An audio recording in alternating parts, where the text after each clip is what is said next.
Lots of valuable and fun information coming at you today because we are breaking down everything you need to know about RV internet. Ooh. Even more so importantly, we got some exciting news that we get to leave in a week. Woo! We're heading south. Woo! We're getting out of here. Woo!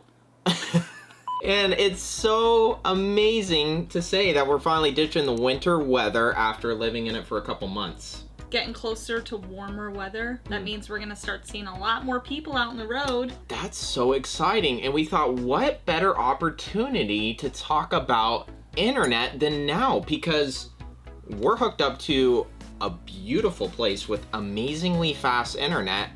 And Renee and I were thinking about it this morning in bed, and we're like, wait a second, we're leaving this amazingly fast internet. We get a lot of messages about what we do for internet on the road. I think that is a big concern for people. Huge. But we have been successful, and we're going to share that with you today. We're going to share all your options when it comes to RV, internet, or just having internet on the road. If you are not tech savvy like us, we are going to keep it really simple for you guys. We're going to explain some terms because not everyone out there is an expert with technology. Why are you looking at me? If you guys have never been to our channel, we want to heartily welcome you to Happily Ever Hanks. My name is Kyle. My name is Renee. And we're that married couple that just kind of decided to hit the road and never look back. Boy, we are glad we did. And we were so excited to start a channel to help drive your passion of getting out on the road and just exploring this beautiful life that was given to us. Okay, so kicking it right off, we want to lay out some great options for you of internet sources that you can expect to have out on the road and hopefully find one that's right for you. Yeah, and we're also going to share what we have been using for internet for years. And this does not include us strapping $100 worth of equipment to the ceiling of our RV. Well, that's a plus. But actually, I'm glad we're going to talk about this because I want to get more into the nitty gritty of that. But first, can we just talk about the basic RV park Wi-Fi? I feel like that is just, what are we expecting out of this? Okay, so we get this question a lot where people ask, how is the RV park Wi-Fi and can they depend on it when they're on the road? So what do we mean when we say Wi-Fi at an RV park? Basically, a lot of the RV parks you go to will have a ton of amenities. You know, full hookups, laundry, and internet service is one of them. Yeah, pretty cool. So they will have Wi-Fi that usually covers the whole RV park, and when you check in at the front desk, they'll give you the map that has all the information, all the rules, and then they're gonna point to a little area, usually that says, here's the Wi-Fi password and the username so that you can connect to their network. Totally. But it is not always very fast or dependable. Yeah, I mean, don't have too high of expectations when you're getting to these RV parks. Now, there may be those golden nuggets out on the road that have just incredible speeds at the RV park, and people are leaving lots of reviews of like, dude, the RV park Wi-Fi here is phenomenal. Yeah. And you can do whatever you want with it. It's great, but I would not rely on that. Especially if you depend on internet for your job. Absolutely. I would not make this your primary source of internet. If you get to the RV park office and they do not go over the internet and you know they have it, just ask. Yeah. Sometimes they forget because they assume you'll just see it on the map, but they're usually really honest. Sometimes they'll be like, get on this one, it's better than this one. Oh, you're gonna be in the back of the RV park. That does not have good internet. Would you like to be closer so you can have better signal? Now, if you are hitting the road and you really don't care to have internet, maybe you want to check emails every so often, and you know you're going to be at an RV park or a resort all the time. Yes. We would not sweat it so much. We would say you can probably rely on RV park Wi-Fi to get the basic necessities done. Perusing the internet, checking emails. What about streaming TV services? Okay, so that was a big one for us because we work on the road and we have very minimal entertainment. If we're in between working days, we like to watch TV shows at night.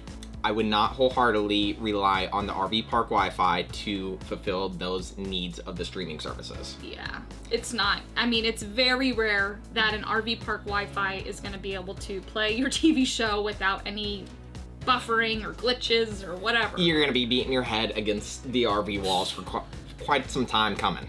But don't worry, we're going to go into some other options you have for internet while on the road. But Nice. First, we want to thank you guys for being such great supporters of our channel. Yeah.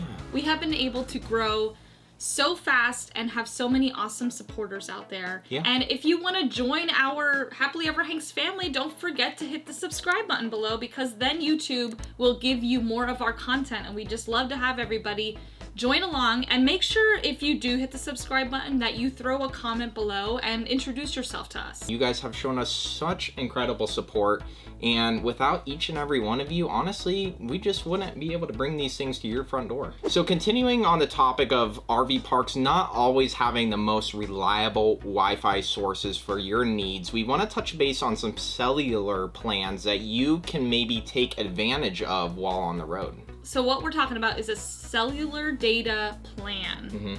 Your cell phones basically come with data that you can stream onto your phone. Right, yeah, basically, like, it's your typical cell phone coverage. Everyone, when you have a plan, you're signed with like AT&T, Verizon, T-Mobile. It's Yes. your basic coverage of your device. And every plan is different in how many gigabytes it gives you. Totally. So some plans will say unlimited, and we're gonna go into unlimited in a second. You might have a plan that allows 15 gigabytes a month on your phone. So that means you have that much availability to stream directly from your phone. Totally. You can go on Google on your phone, you can go on Facebook, you can watch YouTube on your phone. Yeah. And then once you reach that threshold of whatever it may be, according to your personal phone plan, then you'll be throttled and you won't get as quick streaming or as quick usage out of your phone. Well, let's talk on the unlimited thing, because you had mentioned that before. What does it exactly mean with the unlimited plan? So there's another term called hotspotting. A lot of times you can hotspot your devices, your laptop, your TV, your Fire Sticks, or all those things that would connect to like a normal Wi-Fi. Yeah. You could connect them to your phone, and your phone becomes like the internet source. Really cool. So it is literally a hotspot. Your phone acts like a modem for all the connecting devices. So like your PlayStation, or maybe your, like you were saying, your Fire Stick, Your everything, Roku. anything you could possibly need, your Alexa devices, it will connect to your phone. That is considered a hotspot. Your hotspot data is different from your original data plans for your phone. I think when people see unlimited data plans online, they think that's unlimited hotspot on their phone. Yeah, and we fell victim to that. Don't get us wrong. We're only speaking from experience here. We want to make sure that you don't go down the same rabbit hole that we went down. So besides this thing providing you with internet, they also have these devices called jetpacks or MiFi. So we have this. It is a Verizon jetpack, and this will hold data itself. Yes. You know, it's not a cell phone, but it basically will hold those gigabytes of data, and you connect to this. This is almost like your modem, like he was talking about. Correct, yep. So sometimes, besides your phones having a certain amount of hotspot, you can get a certain amount of gigs of hotspot on here. Which is really cool. So that's a nice option if you want to be out on the road and not hooked to any sources or relying on your phone. You can actually buy the device, include it in your cell phone plan, and then have guaranteed percentages that you can use every month. Now, each hotspot has its own data plan, so it could vary from like 10, 15, 20, 25 gigs each month. With the price going up according to that. I feel gigabytes cost money, so the more space and data amount allowance you have, the more you're going to pay. So a lot of these plans will say unlimited data. In the fine print, you will see below, it'll say hotspot up to 5 gigabytes a month or 15 gigabytes a month. There's always a caveat. What's up with the fine print? Can we not have fine print for once? I just want like sign here and this is all included. Wouldn't that be so cool? That'd be great. And so that means this is unlimited. You can do whatever you want on your phone unlimited. But whenever you connect a computer to your phone or a TV to your phone, hotspotting, it's gonna run out of data. Correct. And then it'll do the same thing as before. It'll throttle down to like the speeds of mule delivery. But we got a cool trick for that because we should share that with them. Yeah. We'll I like that. I like that. We have an awesome trick of how you can get around all this. Yes. Yeah. But before we get into that, let's actually talk about that one app that you used and found that's actually free. What's the name of that one? It's called Open Signal, and that's it. Yeah. This is perfect if you are using cellular data as your internet source and you are headed somewhere and you're not sure if you're going to have a strong signal. This app basically lets you hone in on a certain area and select what your coverage is, meaning do you have AT&T, do you have Verizon, Sprint, T-Mobile, and you can see how the signal is in any area. And it's free. I mean, no caveat, no fine print. It's free. And that's awesome. You can check your speeds through your phone in that certain area. Sometimes we found a great camping spot and we were like, boom, it's got electric, it's in the middle of nowhere, it's cheap, what's the catch? And then I look and there's 0 cell service. And we do YouTube, so we need internet. Yeah, like we rely on it quite a bit. So definitely check it out if you want to give it a chance and kind of see what you're working with. Yeah, and if internet is not a big deal to you, then throw that one in the back burner. So let's talk about another way that you can have internet while on the road. Cool. How about satellite? Satellite's a huge one. Yes. When you get out on the road, a lot of people rely on satellite, which has its pros and cons. What are some things that you can think of?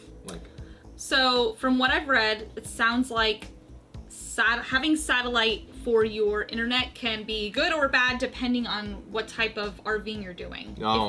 If you are camping in the middle of nowhere and you have no cell signal, but you are able to park your RV under no obstructions, like no trees, and you can get a good satellite signal, then that works out great. That's huge. That's a good one. Yeah, because you have the open space, you got clear views to the sky there. I mean, I feel like a lot of people want to get set up with satellite because they think, I'll just hook this up to my top and I'll have internet all the time. Yeah, like an end-all be-all, like that's going to cover me no matter what. Let's hold up there just for a second. We're going to bring you a couple things to consider before you just dive right into the satellite world. It can be very expensive. Very. It's a couple $100s just to get the starter kit, the satellite dish, the router, all the things you need to get it set up. And then you're talking about a monthly fee that could be, at the cheapest, $100.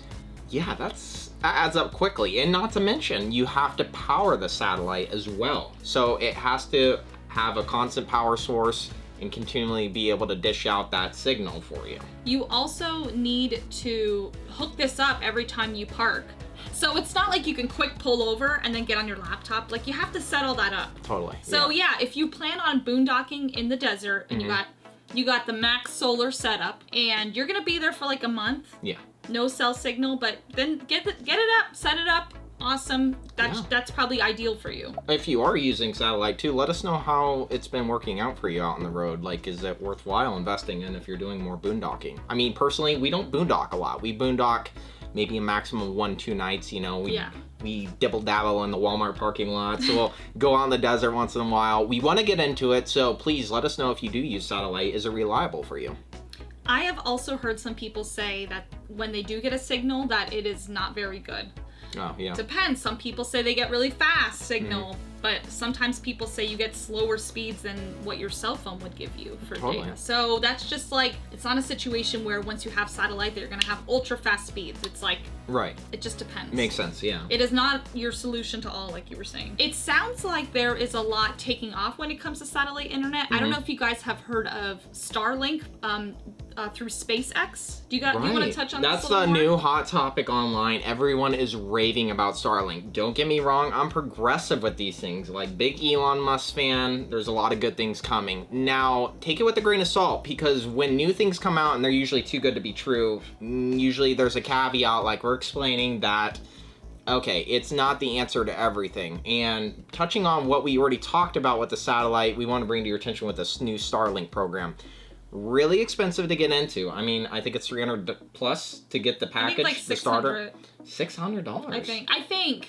Don't quote us on that price, but it definitely is a little bit more expensive to get started, get your startup set up and everything.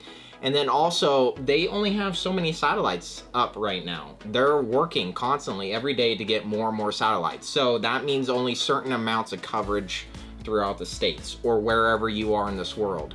There might not be an end-all be-all coverage across the entire world. So now that's not to say in a couple months they have worked out all those kinks. Totally. So I think this is something we can keep an eye on in the future because someone is going to invent a way that it's all perfect. There's always something new coming out. We're letting people work out the kinks. let them work out the kinks. Because it's still new. I think it came out last year. Yeah. But they're trying to get more satellites up. Last I read, they were saying that it's working if you're stationary, but they're trying to get it to work while you're mobile. Like, you could be driving and have internet. Oh, that's cool. Well, I've been seeing people online getting Starlink. I mean, they're posting. I'm a little jealous because it looks pretty cool. So if you do have it and you have any experience with it, tell us what it's all about. Like, let us know how much, is it worth the investment thus far? Have you had good outcomes with it? Yeah, put it in the comments, because it's not just for us to read, guys. There's a lot of people that are new to the RV living, and they are looking for more information. So if you have any other knowledge that you could provide to us or anyone who's new out there who is looking for RV internet, please put it in the comments so we can all help each other out. Yeah, help us out. We're in need. We're desperate out here. Okay, enough about all the options that are out there. Let's actually get into the nitty-gritty about what we personally use on the road. Yeah. What have we been doing that's been working? Okay, guys, when we first started out, we were with Verizon. Yes. And we decided to go ahead and get the Jetpack, which is what we showed you a little bit ago. And it came with a certain amount of gigabytes per month. Cool. So we were able to connect our devices to this and get internet. So long as we had cell phone coverage. Yes. That's a big caveat that you got to remember is cell phone coverage. You have to have cell phone coverage in order to use this device. This connects to a cell phone tower. Correct. Doesn't connect to a satellite. It doesn't connect to a cable line, you know, like your internet does at home. It connects to a cell phone tower. But our phones also had a certain amount of gigabytes that we could hotspot to. Yeah. So this had 15 gigabytes a month, and each of our phones had 15 gigabytes a month. So total of 45 gigabytes a month. And that was decent. That was fine for us. Yeah. Now, at the time, we were not YouTubers. Correct. So let's tell you guys our little trick to how we made this work so long for us. So cool. Where we could stream TV and it would not affect our data plan really whatsoever. You found the device. She found the device. And let us just go back to what we had spoke about before with the hotspot versus your actual cell phone. Remember, those are two different things. So your cell phone may have an unlimited plan, which is really cool, and we're going to talk about that with this device upcoming. Or it may have that hotspot plan. We're showing you how to skip around the hotspot and just use that unlimited plan so that you can just stream Netflix. Unlimited streaming. Take advantage of that unlimited streaming. All right, what are we talking about? I mean, I was so frustrated that I was able to watch Netflix on my phone. Yeah. But we really wanted to watch it on the TV. Huge. Yes. So how do we do that? The first thing you're gonna need, this is not the device, but we have to cover it, is an HDMI cable. You get them anywhere. You get them anywhere. They come with most HDMI devices, new TVs. It plugs in. It's a pluggy thing. Honestly, guys, it's just a cord that plugs from your TV into your HDMI device. If you have a DVD player or anything like that, most come with an HDMI cord. Here's your device. Why don't you reveal it since you found it? Oh, it's huge! Ah! Oh, that's it. This is awesome. This will save you so much money. This is gonna mirror whatever is on your phone to your TV. And you do not need a smart TV. You do not need a Roku. You do not need a Fire Stick. We don't have any of those things. No, we don't. We have the TV that has come with our RVs, which we all know are like basic. There's no special. It's just a TV. But we were like, we're eating up all this hotspot. Yes. How do we get what we're seeing on the phone onto the TV? So great. So you basically hook this to your phone and then you hook the HDMI cable to this into your TV, and whatever's on your phone is gonna just show up on the TV. So bam. You can watch Netflix, you can watch Hulu, you can watch YouTube. Don't forget about the best one. Don't forget about those guys. And it doesn't affect your hotspot data plan. Because it's running off your actual cell phone. That unlimited plan that we were mentioning before. How cool. Because what I'm learning is it's very, very hard to get unlimited hotspot. It's very easy to get unlimited data on your phone. Yes. A lot of cell phone carriers have unlimited plans and they're truly unlimited. Right. But it's all the data from your phone. Absolutely. We still use this. Look at it. It looks like we've been using this for like 3.5 years. Yeah. I mean, even though we have unlimited hotspotting, and we'll talk more on that in just a second, because we actually do want to bring out there is an option for unlimited hotspot. But even though we have that, we have been using this thing religiously, especially when we go to bed. Yeah. We don't have a smart device in our bedroom. Like we don't have a Fire Stick or Roku. Right. Maybe we'll get one day, but we've been using this, and TV. it's been presto. It's been amazing. And so it's really cool. You can charge once it's plugged into your phone. You can also charge your phone at the same time because if you're like me and you really need to use your phone, it's usually almost dead. Always. What's up with that? Why do you? I don't like charging it at night. Okay, so getting back full circle into what we were talking about previously about the unlimited hotspot, we actually found a plan through AT&T that we wanted to bring to your attention if it's applicable. So it is called FirstNet with AT&T, and it is a plan for first responders, you know, fire, police, EMS, and certain hospital personnel that need to be able to respond to like tragedies that happen out there. Correct. It's like a priority network. So when all the towers are down because there's like an earthquake or some kind of mass incident happening, they need a way to be able to have us still online on our contact phones. us, have basically. that contact with us. Now there is a big thing. This is not available to all healthcare personnel. Unfortunately, we found out the hard way. We are both paramedics and emergency nurses. You know, as ER nurses, we have to sometimes get called in during a mass tragedy, casualty accident or something. So if power lines are down and towers are down, we have to be called into the ER. Correct. So they were able to justify that we fall under that category, and we were able to partake in this plan, which was really cool. So we don't know if it's available to like every type of healthcare personnel. Correct. If you want to inquire about this plan, you know, we went to a AT&T store and talked to them in person. We did have to show them our pay stubs to prove that we were working as and nurses. Our badges as well. Yeah. And we've had great success with it. It's been good for us on the road, and that's our main source of internet while we're on the road right now. Now, if you have a family member that is a first responder, they can have the plan on their phones, and you can connect to their hotspot, which is unlimited. Which is really cool. So if you guys are liking what you're hearing and you're finding some valuable content out of this, make sure you give us a like on the video here and subscribe to our channel, because we're bringing you new content that is super crucial for you every Thursday related to RV living. And if you haven't seen any of our older content, be sure to check it out. And you know what? We'll see you next week. Love you guys. Happily Ever Hanks checking out. Bye. Bye.